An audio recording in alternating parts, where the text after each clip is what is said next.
हरे कृष्ण कृष्ण कृष्ण हरे हरे, हरे राम राम राम हरे हरे। गीता सुगीता कर्तव्या किमन्यै शास्त्र विस्तरै, যা স্বয়ং পদ্মনাভস্য মুখ পদ্মাদ বিনিশিতা। প্রথম অধ্যায় বিষাদ যোগ, শ্লোক সংখ্যা 24। সঞ্জয় উবাচ এবং মুক্ত ঋষিকেশ গুড়াকেশন ভারত, সেনয়োরুভয় মধ্যে স্থাপয়িতা রথোত্তমম। সঞ্জয় বললেন, হে ভরত বংশধর, অর্জুন কর্তৃক এভাবে আদিষ্ট হয়ে শ্রীকৃষ্ণ সেই উত্তম রথটি চালিয়ে নিয়ে উভয় পক্ষের সৈন্যদের মাঝখানে রাখলেন। সঞ্জয় বললেন, কাকে বললেন?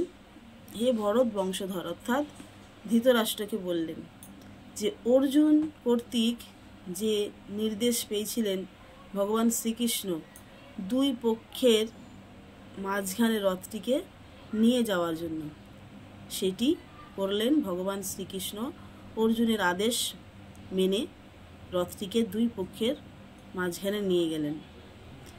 এখানে গুড়াকেশ কথার অর্থ হচ্ছে যে নিদ্রাকে জয় করতে পেরেছেন। নিদ্রা বলতে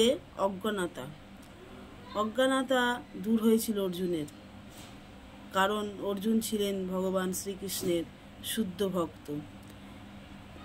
যিনি শুদ্ধ ভক্ত হন তিনি কিবা জাগরণে কিবা শয়নে সবসময়ই ভগবানের চিন্তা করেন, ভগবানের রূপ গুণ লীলা এই সমস্ত তিনি সবসময় চিন্তা করে কৃষ্ণ ভাবনাময় হয়ে থাকার চেষ্টা করেন। তাই অর্জুন ছিলেন ভগবানের শুদ্ধ ভক্ত, তিনিও ছিলেন সবসময় কৃষ্ণকে চিন্তা করতেন।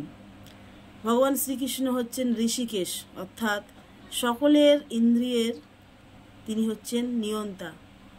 আমাদের প্রত্যেকের ইন্দ্রিয় কি বলছে, কি করতে চাইছে, সেই সমস্ত কিছু নিয়ন্ত্রণ হচ্ছেন ভগবান শ্রীকৃষ্ণ। তাই তিনি জানতেন যে অর্জুনের মনে কি চলছে, তাই জন্য সে অর্জুনকে এই অন্ধকার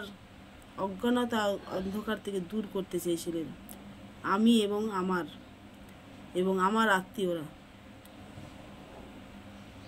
এরপরে আমরা পরের শ্লোকে আমরা জানতে পারবো অর্জুনের পরে কি বললেন, কি করলেন।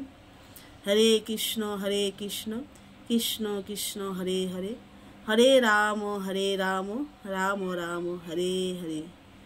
জয় শ্রীমদ্ ভগবদ গীতা যথাযথ কি জয়, জয় ভগবান শ্রীকৃষ্ণ কি জয়।